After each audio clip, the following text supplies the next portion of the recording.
আসসালামু আলাইকুম রহমতুল্লাহ। আহলান ওয়াসাহলান বিকুম জামিআন। সহজে স্পোকেন আরবি কোর্সে সবাইকে স্বাগতম। এই ক্লাসে আমরা আরবি ভাষা শেখার শুরু তথা আরবি ভাষায় কথা বলা শেখার শুরু দিয়ে শুরু করছি।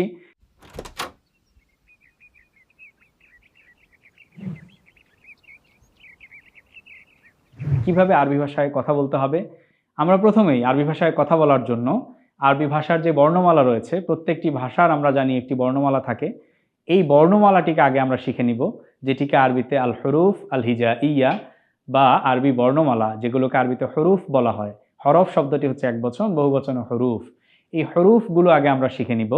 এটি শেখার পর আমরা আসলে আরবি ভাষার যে কোনো শব্দ উচ্চারণ আমাদের জন্য সহজ হবে।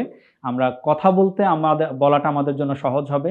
সেজন্য আমাদের প্রথমেই আরবি ভাষার হরফগুলো, বর্ণমালাকে আগে শিখে নেওয়া উচিত। আমরা প্রথমেই আরবি ভাষার যে বর্ণমালা, আমরা জানি 29টি আরবি বর্ণ রয়েছে বা 29টি হরফ রয়েছে। আমরা ছোটবেলায় অনেকেই মক্তবে পড়েছি, মাদ্রাসায় পড়েছি, হুজুরের কাছে পড়েছি আরবি হরফ 29টি। এই যে 29টি আরবি হরফ, এগুলো কিন্তু আমরা জানি, আমরা এগুলো পড়েছি। তারপরেও আরবি ভাষায় কথা বলা যেহেতু শিখবো, তাই আগে বর্ণমালাগুলোর সাথে আমরা একটু পরিচিত হয়ে নেই। আমরা দেখি, প্রথমেই প্রত্যেকটি স্লাইডে আমরা 3টি করে বর্ণমালা নিয়ে এসেছি সহজে বোঝার জন্য, এবং সেই সাথে এই বর্ণগুলো, প্রত্যেকটি বর্ণ জবর যোগ করলে কিভাবে উচ্চারণ করতে হবে, জের যোগ করলে কিভাবে উচ্চারণ করতে হবে, এবং পেশ যোগ করলে কিভাবে উচ্চারণ করতে হবে সেটিও শিখে নিচ্ছি, যেন আমাদের ভবিষ্যতে কথা বলার ক্ষেত্রে কোনো অসুবিধা না হয়। আচ্ছা, তাহলে প্রথম বর্ণটি হচ্ছে আলিফ। আলিফ জবর আ বা আলিফ জের ই, আলিফ পেশ উ। এটিতে যখন জবর জের পেশ যুক্ত হয় তখন এটি আসলে আলিফ থাকে না, হামজা হয়ে যায়, সেটি আমরা জানি। তারপরেও আমরা কথা বলা বা উচ্চারণ করার সুবিধার্থে বর্ণটির সাথে পরিচিত হয়ে নিচ্ছি। আলিফ জবর আ, আলিফ জের ই, আলিফ পেশ উ, আ ই উ। আর আলিফ সাকিন দিয়ে যদি আমরা আবার আলাদা করে পড়ি, আ ই উ উ, এভাবে পড়ব। এর পরের বর্ণটি হচ্ছে বা। বাতে আমরা জবর এবং জের এবং পেশ দিয়ে পড়লে কি পড়ব? বা বি বু। তারপরে বাতে সাকিন দিয়ে আলিফ বা জবর আব, আলিফ বা জের ইব, আলিফ বা পেশ উব, আব ইব উব। তারপর তৃতীয় বর্ণটি হচ্ছে তা। তা তি তু, আত ইত উত, এভাবে তা যোগে আমরা পড়ব। পরের স্লাইডে আমরা চলে যাই। এখানে যে 3টি বর্ণ রয়েছে, প্রথম বর্ণটি হচ্ছে সা। সাটিকে আমরা সা, এই যে জিহ্বার আগা থেকে পড়ব সা, এই সাটি আমরা পড়ব।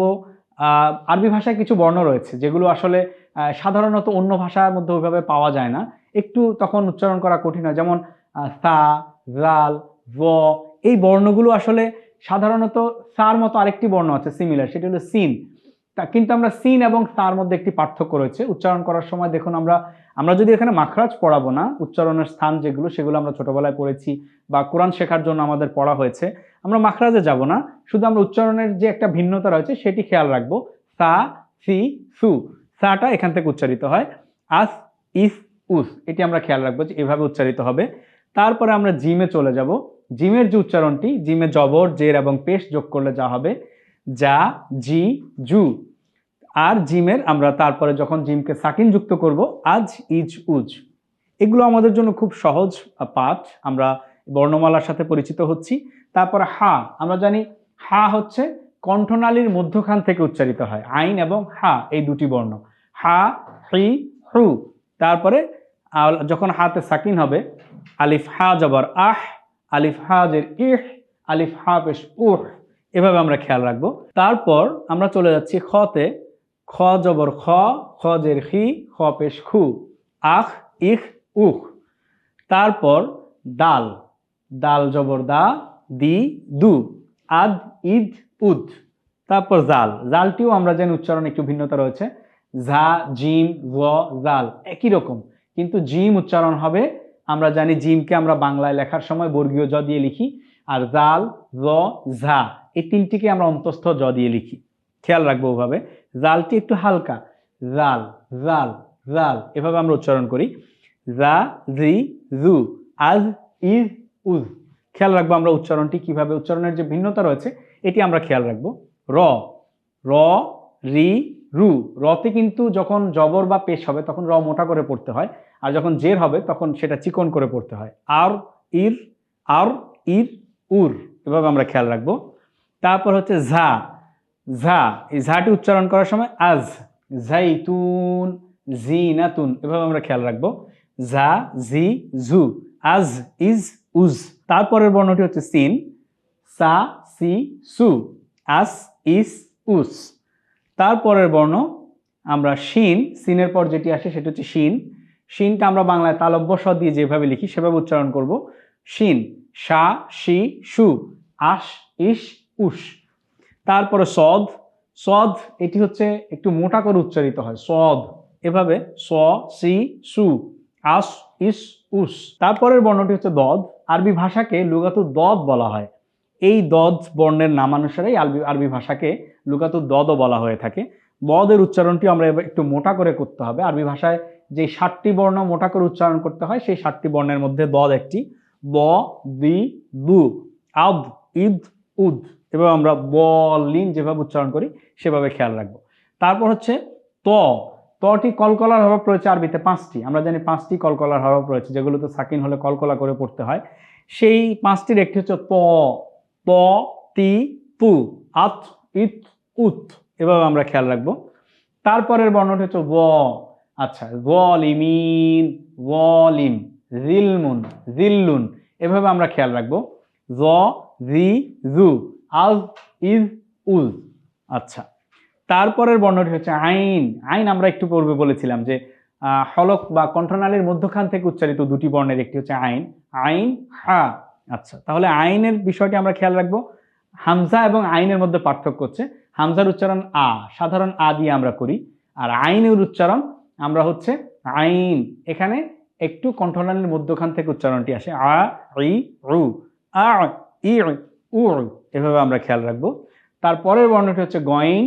গইন আমরা খেয়াল রাখবো গ, গি, গু, আগ, ইগ, উগ। কিন্তু এখানে কলকলা হবে না, তবে মোটা করে পড়তে হবে। ফা, ফা, ফি, ফু, আফ, ইফ, উফ। তারপরে কফ, ক, ই, উ, আক, ইক, উক। তারপর হচ্ছে কাফ। কাফ বর্ণটি জবর জের পেশ যোগে আমরা যেভাবে পড়বো, কা, কি, কু, আক, ইক, উক। তারপর লাম, লা, লি, লু, আল, ইল, উল। তারপরে মিম, মা, মি, মু, আম, ইম, উম। তারপর নুন, না, নি, নু, আন, ইন, উন। তারপর ওয়াও, ওয়া, উই, উ, আও, ইউ, উ। তারপর হা, হা, হি, হু। হা, আলিফ হা জবর আহ, আলিফ হা জের ইহ এবং আলিফ হা পেশ উহ। তারপর হামজা। হামজা আমরা আলিফ দিয়ে পড়েছি। আলিফ সাধারণত আলিফ এবং হামজা, আলিফকে যখন জবর জের পেশ দেওয়া হয় তখন সেটি আসলে হামজা হিসেবে উচ্চারিত হয়। আ, ই, উ, আ, ই, উ। তারপর হচ্ছে ইয়া, আ, ই, উ। তারপরে আই, ই, উই। এভাবে আমরা খেয়াল রাখবো। এই ছিল 29টি আরবি বর্ণের সাথে পরিচিত হওয়া। আলিফ থেকে ইয়া পর্যন্ত 29টি বর্ণের সাথে আমরা পরিচিত হলাম। এই বর্ণগুলো জবর এবং জবর জের এবং পেশ যোগে কিভাবে উচ্চারণ করতে হয় সেটি আমরা শিখে নিলাম। এবং পাশাপাশি যখন আবার বর্ণগুলোতে সাকিন হবে বা যজম যুক্ত হবে, সেই যজম যুক্ত হওয়ার পর তার পূর্বের বর্ণে যে হরকত থাকবে সেই হরকতের সাথে যজমকে মিলিয়ে কিভাবে উচ্চারণ করতে হয় তার একটা ছোট্ট বেসিক জিনিস আমরা পড়ে নিলাম। কারণ আমাদের সামনের ক্লাসগুলোতে আরবি ভাষায় যেহেতু কথা বলা শিখবো, প্রত্যেকটি বর্ণমালার উপরে জবর জের পেশ যজম সাকিন তাসদিদ হরকতগুলোর ব্যবহার আসবে, সেটি দেখে যেন আমরা মনে রাখতে পারি। সেই সুবিধার্থে আমরা এখানটায় বর্ণগুলো পাশাপাশি বর্ণগুলোতে হরকত দিলে কিভাবে উচ্চারণ করতে হয় সেটা শিখে নিলাম। আরবি বর্ণমালার পরিচয়ের পর এবার আমরা পুরুষ ও স্ত্রীবাচক শব্দের পার্থক্য, সর্বনাম ও বচন সংক্রান্ত একটু ছোট্ট আলোচনা দেখব। আমরা শুরুতেই বলেছি যে আমরা ব্যাকরণগত জটিলতাকে অ্যাভয়েড করব, ব্যাকরণের কোনো জটিলতা আমরা এখানে আনবো না।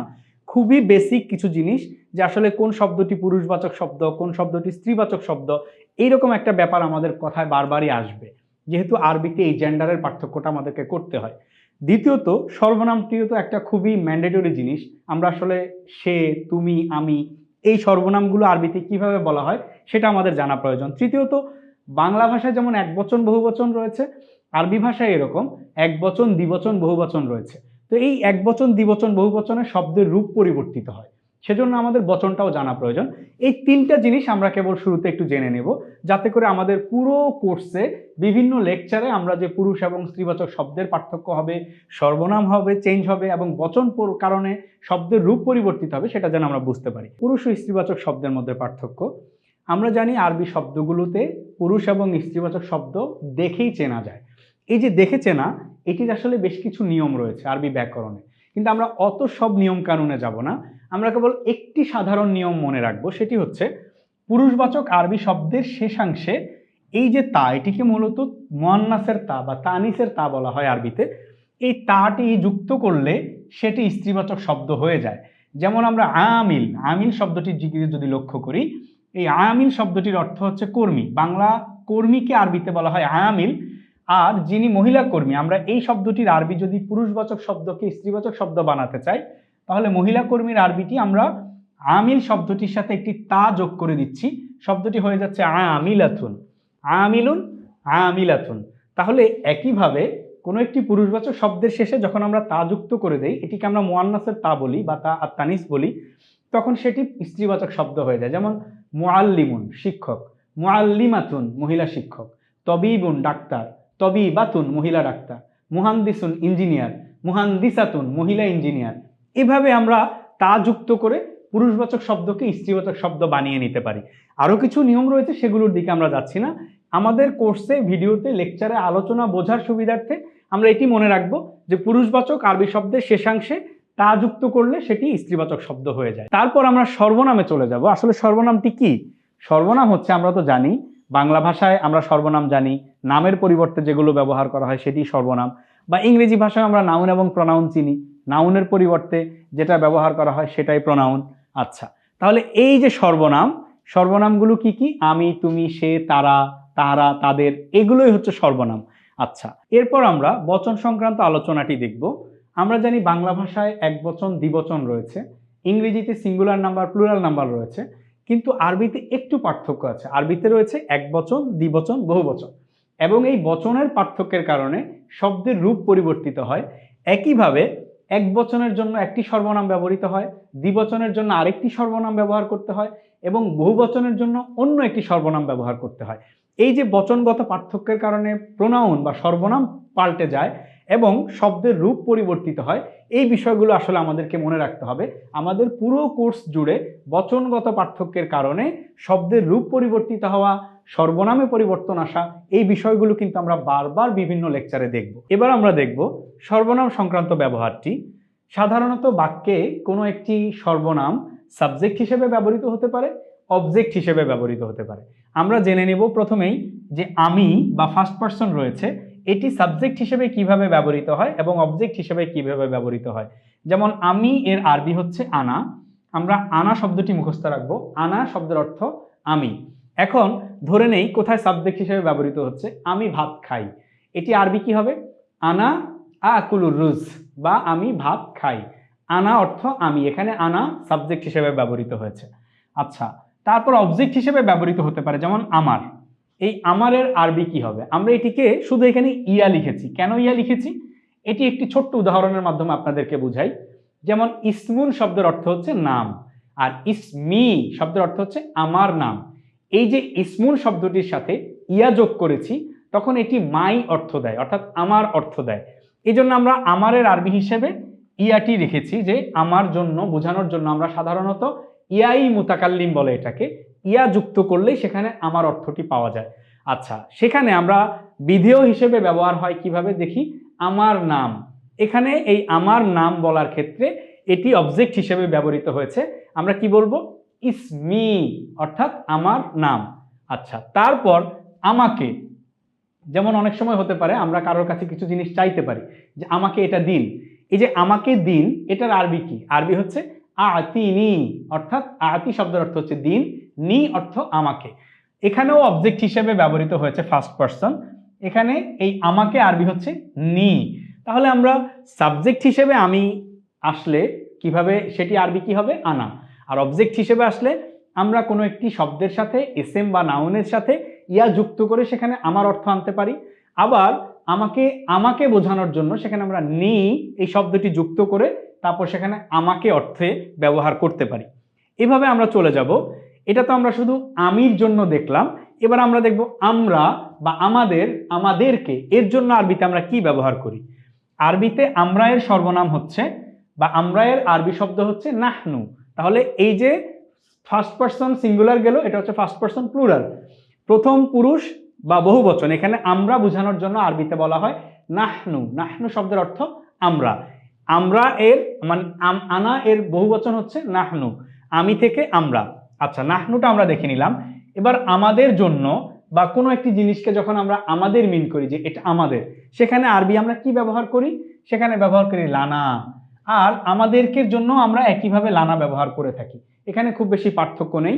আমরা লানা ব্যবহার করে সেখানে বাক্যের শেষে, শব্দের শেষে নুন আলিফ জবর না অথবা লানা দুইভাবেই আমরা ব্যবহার করে সেখানে আমাদের অর্থটা নিয়ে আসতে পারি। তারপর আমরা প্রথম পুরুষ বা ফার্স্ট পারসন শেষ করেছি। এবার আমরা সেকেন্ড পারসন বা দ্বিতীয় পুরুষের জন্য কি কি প্রনাউন ব্যবহার করি? তুমি, তোমাকে, তোমাদেরকে, এটা বোঝানোর জন্য আমরা কি প্রনাউন ব্যবহার করি? প্রথমত আমরা সেকেন্ড পারসন সিঙ্গুলার নাম্বার তুমির ক্ষেত্রে দেখব। তুমির আরবি হচ্ছে, আমরা শিখে নিচ্ছি, তুমি আরবি হচ্ছে আন্তা। এখানে দুটো শব্দ আমরা ব্যবহার করেছি, আন্তা এবং আন্তি। কেন ব্যবহার করেছি? কারণ সেকেন্ড পারসন পুরুষ হতে পারে, সেকেন্ড পারসন নারী হতে পারে। সেকেন্ড পারসন পুরুষের জন্য আমরা বলবো আন্তা, সেকেন্ড পারসন মহিলার জন্য আমরা বলবো আন্তি। সর্বনাম হিসেবে ছেলেদের সর্বনাম হিসেবে আন্তা ব্যবহৃত হবে, মেয়েদের সর্বনাম হিসেবে আন্তি ব্যবহৃত হবে। তাহলে আমরা এটি খেয়াল রাখবো। যেমন কাইফা হালুকা, এটি ছেলেদেরকে আমরা বলি তুমি কেমন আছো। আর যদি মেয়েকে জিজ্ঞেস করতে হয় তুমি কেমন আছো, আমরা বলি কাইফা হালু কি।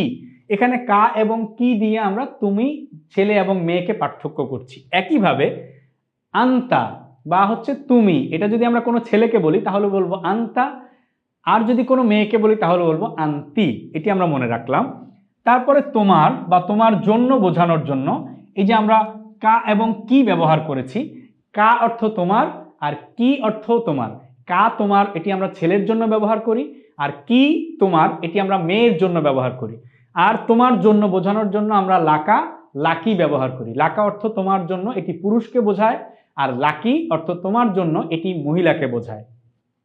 একইভাবে তোমাকের জন্য আমরা লাকা বা লাকি এই শব্দগুলো ব্যবহার করতে পারি। শুধু আমরা পার্থক্যগুলো মনে রাখবো। ছেলেদের জন্য আন্তা, মেয়েদের জন্য আন্তি। ছেলেদের জন্য কা, মেয়েদের জন্য কি। ছেলেদের জন্য লাকা, মেয়েদের জন্য লাকি। এভাবে আমরা প্রোনাউনগুলো মনে রাখার চেষ্টা করব সেকেন্ড পারসন সংক্রান্ত। আচ্ছা, এবার সেকেন্ড পারসনের যে বহুবচন হতে পারে, দ্বিবচন এবং বহুবচন হতে পারে, সেখানে আমরা কি ব্যবহার করব? এখানে আমরা দ্বিবচনটি দেখে নেই। তোমরা দুইজন, এই দুইজনকে বোঝানোর জন্য এখানে কিন্তু পুরুষ এবং মহিলার ক্ষেত্রে পার্থক্য হয়। কিন্তু আমরা এখানে এটি মনে রাখি যে সেকেন্ড পারসন যদি সেটি দ্বিবচন হয়, আরবিতে যেহেতু আমরা জানি বচন তিনটা, এক বচন, দ্বিবচন, বহুবচন। সেকেন্ড পারসন বা তুমি, তোমরাকে বোঝানোর জন্য যে দ্বিবচন রয়েছে, দ্বিবচনে কিন্তু ছেলে মেয়ের ক্ষেত্রে কোনো পার্থক্য নেই। ছেলেদের ক্ষেত্রেও আমরা বলতে পারি আন্তুমা বা তোমরা দুজন, মেয়েদের ক্ষেত্রেও আমরা বলতে পারি আন্তুমা বা তোমরা দুজন। তাহলে ছেলেদের জন্য তোমরা দুইজন বোঝানোর জন্য আমরা আরবিতে বলবো আন্তুমা, মেয়েদের জন্য বলবো আন্তুমা। আর তোমাদের জন্য এটা আমরা ছেলেদের ক্ষেত্রেও বলবো লাকুমা, মেয়েদের ক্ষেত্রেও বলবো লাকুমা। তোমাদেরকে এখানেও আমরা লাকুমা, ছেলেদের জন্য, মেয়েদের জন্য লাকুমা। আচ্ছা, আন্তুমা, লাকুমা, এটা আমরা মনে রাখবো যে দ্বিবচনের ক্ষেত্রে আসলে ছেলে মেয়ের ক্ষেত্রে কোনো পার্থক্য হবে না। আবার বহুবচনের ক্ষেত্রে গেলে কিন্তু পার্থক্য হবে। সেখানে আমরা দেখব যে দুইজনের বেশি বা তিনজন বা তারও বেশি বহুবচন হয়ে যায় যখন, সেখানে কিন্তু ছেলেদের জন্য একরকম, মেয়েদের জন্য আরেক রকম। আবার একটি পার্থক্য আসছে সর্বনামের মধ্যে বচনের কারণে। বচন পরিবর্তিত হওয়ার কারণে সর্বনাম পরিবর্তিত হয়ে যাচ্ছে। যেমন দুইজনের বেশি তোমরা, আমরা এখানে তিনজন বা চারজন বা ততোধিককে মেনশন করছি, নির্দেশ করছি। সেখানে ছেলেদের জন্য বলবো আন্তুম, আর মেয়েদের জন্য আন্তুন্না। এটি আমরা মনে রাখবো। যখন আমরা তিনের ও দুইয়ের অধিক ছেলে মানুষকে বোঝাবো তখন বলবো আন্তুম ফালতুম, তোমরা দুইয়ের অধিক মানুষ এটি করেছো। যখন আমরা দুইয়ের অধিক পুরুষকে বোঝাবো তখন আমরা বলবো আন্তুম ফালতুম, তোমরা দুইজন পুরুষ করেছো। আর যখন দুইয়ের অধিক মহিলাকে বোঝাবো তখন বলবো আন্তুন্না ফালতুন্না, তোমরা দুইয়ের অধিক মহিলা করেছো। তাহলে ছেলেদের জন্য আন্তুম আর মেয়েদের জন্য আন্তুন্না। এবার তোমাদের, আমরা এটি বোঝানোর জন্য ছেলেদের এবং মেয়েদের আলাদা দুটো শব্দ ব্যবহার করব প্রনাউন হিসেবে, সর্বনাম হিসেবে। তোমাদের জন্য যদি আমরা শুধু তোমাদের বলি তাহলে বলবো কুম ছেলেদের ক্ষেত্রে, আর মেয়েদের ক্ষেত্রে বলবো কুন্না। আর তোমাদের জন্য লাকুম, আর ছেলেদের ক্ষেত্রে মেয়েদের ক্ষেত্রে লাকুন্না। এগুলো খুব কঠিন মনে হচ্ছে হয়তো এখন, কিন্তু অত কঠিন কিছু নয়। আমরা যখন পুরো কোর্সে বিভিন্ন ক্লাসে এগুলো দেখতে থাকবো, কুম, কুমা, কুন্না, আন্তুম, আন্তুমা, এগুলো খুব সহজ হয়ে যাবে তখন আমাদের জন্য। এটা মনে রাখা খুব কঠিন কিছু হবে না। এখন জাস্ট একটু বলে যাচ্ছি যাতে আমাদের ভবিষ্যতে ক্লাসগুলোতে এটা দেখে রিলেট করাটা সহজ হয়। আচ্ছা, তারপর তোমাদেরকে, এটির জন্য আমরা সেম একইভাবে ছেলেদের জন্য লাকুম আর মেয়েদের জন্য লাকুন্না এটি ব্যবহার করব। তাহলে আমরা সেকেন্ড পারসন সিঙ্গুলার এবং প্লুরালের বিষয়গুলো, সর্বনামগুলো জেনে নিলাম। এবার আমরা চলে যাচ্ছি থার্ড পারসনের জায়গায়। থার্ড পারসন সিঙ্গুলারের জন্য কি সর্বনাম ব্যবহার করা হয়? যেমন থার্ড পারসন সিঙ্গুলারের জন্য আমরা জানি ইংরেজিতে দুটো সর্বনাম রয়েছে, হি এবং শি। হিটা ছেলেদের জন্য, শিটা মেয়েদের জন্য। একইভাবে আরবিতেও দুটো সর্বনাম রয়েছে, হুয়া এটি ছেলেদের জন্য ব্যবহৃত হয়, আর হিয়া এটি মেয়েদের জন্য। তাহলে যদি সে একজন পুরুষ তাহলে আমরা কি বলবো? হুয়া রজুলুন। আর সে একজন মহিলা তাহলে বলবো হিয়া ইমরাআতুন। হিয়া এটি মেয়েদের জন্য ব্যবহৃত সর্বনাম, আর হুয়া ছেলেদের জন্য ব্যবহৃত সর্বনাম। এটি আমরা মনে রাখবো। তারপর তার, এই যে তার, এখানে আমরা যদি তার বলি তাহলে হু, ছেলেদের ক্ষেত্রে বলবো হু অর্থ হচ্ছে তার, আর মেয়েদের ক্ষেত্রে হচ্ছে হা। এটি আমরা মনে রাখবো, হু এবং হা। আচ্ছা, প্রথমে আমরা তার এটির আরবিটি জেনে নেই। ছেলেদের জন্য যেমন ইসমুহু, তার নাম, ছেলেদের ক্ষেত্রে। আমি যদি তার নাম এটা মহিলার ক্ষেত্রে বলি তাহলে বলবো ইসমুহা। তাহলে ইসমুন অর্থ নাম, হু এটি ছেলেদের জন্য অর্থ তার, তার নাম। আর যদি মেয়েদের নামের ক্ষেত্রে বলি ইসমুহা, তার নাম। এখানে হুটা ছেলেদের জন্য আর হা মেয়েদের জন্য। এবার যদি তার জন্য বুঝাতে চাই আমরা যে তার জন্য, তাহলে কি বলবো? লাহু ছেলেদের ক্ষেত্রে, আর মেয়েদের ক্ষেত্রে লাহা। লাহু অর্থ তার জন্য, এটি ছেলেদের ক্ষেত্রে বলবো। হাজা লাহু এটা তার জন্য, এটা হচ্ছে ছেলেদের ক্ষেত্রে। আর যদি কোনো একটা জিনিস কোনো মহিলার এটি বোঝাতে চাই, হাজা লাহা এটা তার জন্য। এই লাহা হচ্ছে মেয়েদের ক্ষেত্রে, লাহু ছেলেদের ক্ষেত্রে। তারপর তাকে বোঝানোর জন্য আমরা কিভাবে লাহু এবং লাহা ব্যবহার করতে পারি। লাহু ছেলেদের ক্ষেত্রে এবং মেয়েদের ক্ষেত্রে লাহা। এক কথায় আমরা হু এবং হা এটি মনে রাখবো। হুয়াটি ছেলেদের জন্য, হিয়া মেয়েদের জন্য। হু ছেলেদের জন্য, হা মেয়েদের জন্য। সেখানে লাহু লাহা হতে পারে ইসমুহু ইসমুহা, হাজা লাহু হাজা লাহা। এভাবে আমরা মনে রাখতে পারি। যেমন আমরা খুব সহজ একটি উদাহরণ আমরা সকলেই জানি, সেটি মাথায় রাখলে আমাদের এই পার্থক্যটি মাথায় থাকবে। সেটি হচ্ছে আমরা যখন সাহাবায়ে কেরামের নাম পড়ি তখন তাদের নামের শেষে আমরা কি পড়ি? রাদিয়াল্লাহু তাআলা আনহু, রাদিয়াল্লাহু তাআলা আনহা। ছেলেদের ক্ষেত্রে যদি ছেলে সাহাবী হন, পুরুষ সাহাবী, তখন আমরা বলি রাদিয়াল্লাহু তাআলা আনহু। এই আনহু মানে হচ্ছে ছেলে সাহাবীকে মিন করছে। আর যখন মহিলা সাহাবী হয় তখন আমরা বলি রাদিয়াল্লাহু তাআলা আনহা। এই হা দিয়ে মহিলা সাহাবীকে মিন করছে। তাহলে এটি আমাদের জন্য মনে রাখা সহজ হবে, হু এবং হা। হুটি ছেলেদের জন্য, হা মেয়েদের জন্য। এবার আমরা সর্বনামে থার্ড পারসন প্লুরাল নাম্বারে চলে যাই। যেমন দুইজন হতে পারে। এখানে আরবিতে যেহেতু দ্বিবচন আছে আমরা প্রথমে দ্বিবচনটি দেখব। আরবি দ্বিবচনের ক্ষেত্রে যখন আমরা দুইজন বলবো, এখানে ছেলেদের জন্য হুমা, মেয়েদের জন্য হুমা। এখানে আলাদা কোনো পার্থক্য নেই। যেমন আমরা যদি সর্বনামটিকে আরবিতে এভাবে আসি, সে একজন পুরুষ, এটা বোঝানোর জন্য আমরা বলি হুয়া। আর তারা দুইজন পুরুষ, এটা বোঝানোর জন্য আমরা বলি কি? হুমা। একইভাবে মেয়েদের একজন মহিলা বোঝানোর জন্য বলি হিয়া, আবার দুইজন মহিলা বোঝানোর জন্য আমরা বলি হুমা। মানে দুইজনকে বোঝানোর জন্য সর্বনামের ক্ষেত্রে কোনো পার্থক্য নেই। ছেলেদের জন্য আমরা হুমা ব্যবহার করি, মেয়েদের জন্য হুমা ব্যবহার করি। তাদের লাহুমা, একইভাবে তাদেরকে লাহুমা। ছেলেদের জন্য লাহুমা, মেয়েদের জন্য লাহুমা। অর্থাৎ দ্বিবচনের ক্ষেত্রে কোনো পার্থক্য নেই পুরুষ এবং মহিলার ক্ষেত্রে। উভয়ের জন্য হুমা সর্বনাম ব্যবহৃত হয়, আবার তাদের জন্য, তাদেরকে বোঝানোর জন্য লাহুমা বা আনহুমা এভাবে আমরা ব্যবহার করে থাকি। এখানে কোনো মেজর পার্থক্য নেই। এবার থার্ড পারসন প্লুরাল আরবির দিক থেকে যেটা বহুবচন সেখানে চলে যাচ্ছি। যখন দুইজনের বেশি হবে তখন কিন্তু একটা পার্থক্য রয়েছে সর্বনামে। তখন ছেলেদের জন্য একরকম সর্বনাম, মেয়েদের জন্য আরেক রকম সর্বনাম। যেমন আমরা দেখি যখন তারা, দে, এই তারা দ্বারা দুইয়ের অধিক পুরুষকে বুঝাবো তখন আমরা বলবো হুম। এই হুম শব্দের অর্থ হচ্ছে দুইয়ের অধিক পুরুষ। তারা, হুম তলিবুন, তারা সকলেই ছাত্র। এই যে তারা সকলেই ছাত্র বলেছি, এখানে তলিবুন ছাত্ররা হচ্ছে ছেলে, সেজন্য আমরা বলেছি হুম, তারা সকলেই তলিবুন ছাত্র। আর যখন তারা বা দুইজনের বেশি মহিলাকে বুঝাবো তখন আর হুম বলবো না, তখন তাদের জন্য আমরা কি সর্বনাম ব্যবহার করব? তাদের জন্য ব্যবহার করব হুন্না। তা যেমন তারা সকলেই ছাত্রী, এটি বলার জন্য আমরা আরবি কি বলবো? হুন্না তলিবাত। তাহলে আমাদের মনে রাখতে সহজ হবে, হুম তলিবুন ছেলেদের ক্ষেত্রে আমরা বলবো তারা, এর আরবি সর্বনাম ব্যবহার করব হুম। আর তারা দুইয়ের অধিক মহিলা বা ছাত্রী বোঝানোর জন্য মেয়েদের ক্ষেত্রে আমরা সর্বনাম ব্যবহার করব হুন্না।